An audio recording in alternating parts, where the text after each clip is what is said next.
नमस्कार। TGT PGT civics यानी नागरिक शास्त्र के लिए जो एग्ज़ाम होना है उसके लिए हमारा 10वां प्रैक्टिस सेट है और आज का हमारा पहला प्रश्न है। नमस्कार। टीजीटी पीजीटी सिविक्स यानी कि नागरिक शास्त्र के लिए जो एग्ज़ाम होगा उसके लिए आज हमारा यह 10वां नंबर टेस्ट है और पहला प्रश्न है, राजा शेर की तरह साहसी और लोमड़ी की तरह चालाक होना चाहिए, यह कथन किसने कहा था?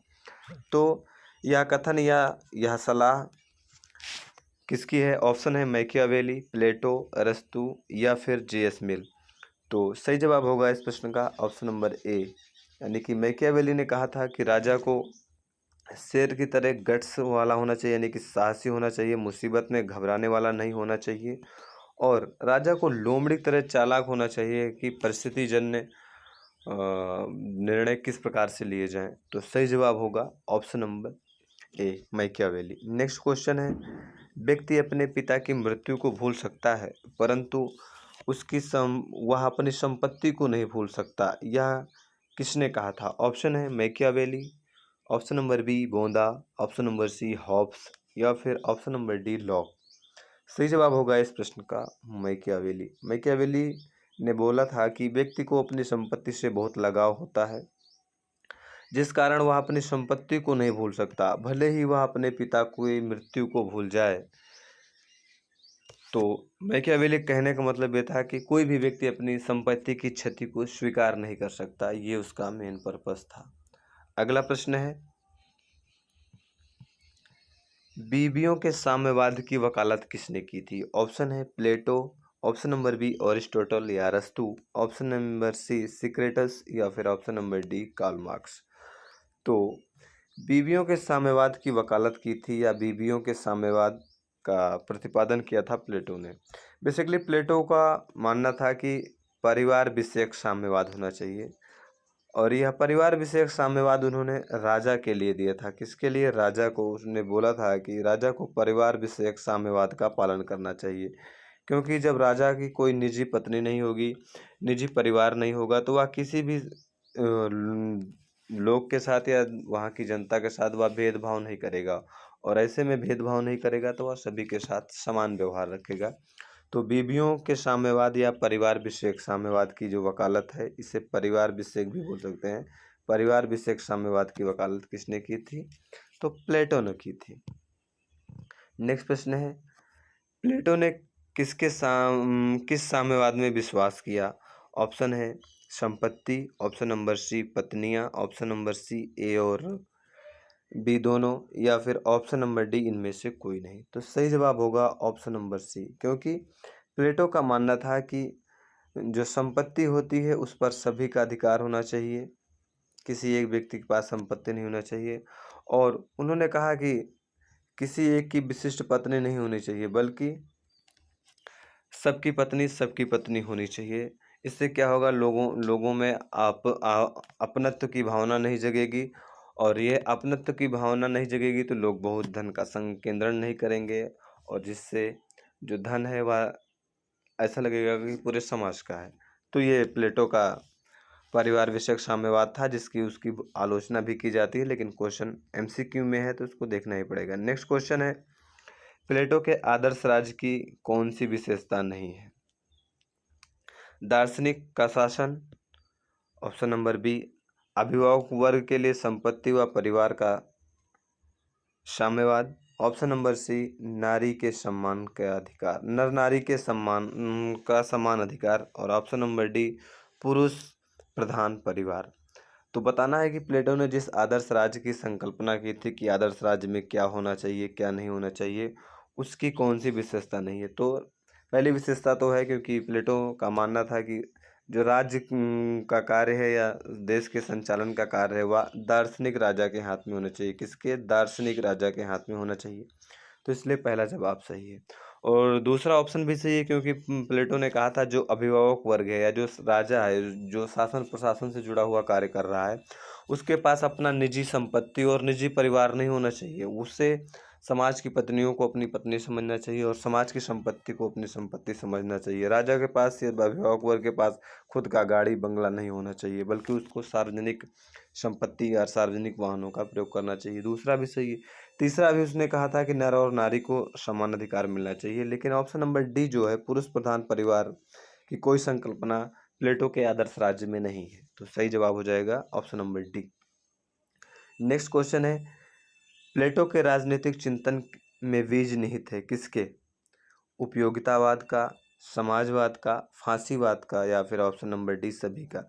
तो जो प्लेटो का राजनीतिक चिंतन है उसमें उपयोगितावाद का भी दर्शन में दिखता है, समाजवाद का भी दर्शन दिखता है और फांसीवाद का भी दिखता है। तो इसलिए ऑप्शन नंबर डी। फांसीवाद इसलिए दिखता है क्योंकि उसने कहा था कि राजा पर कोई अंकुश नहीं होना चाहिए, राजा को अपने निर्णय स्वयं लेने चाहिए और उस निर्णय को पालन करना ही चाहिए। इसलिए कहा जाता है कि प्लेटो प्रथम फांसीवादी विचारक था। आप थ्योरी में पढ़ते होंगे।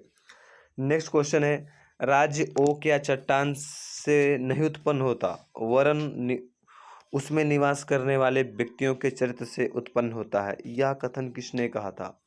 ऑप्शन है Jawaharlal Nehru, option number B M K. Gandhi यानी कि Mahatma Gandhi, option number C अरस्तु और ऑप्शन नंबर डी प्लेटो।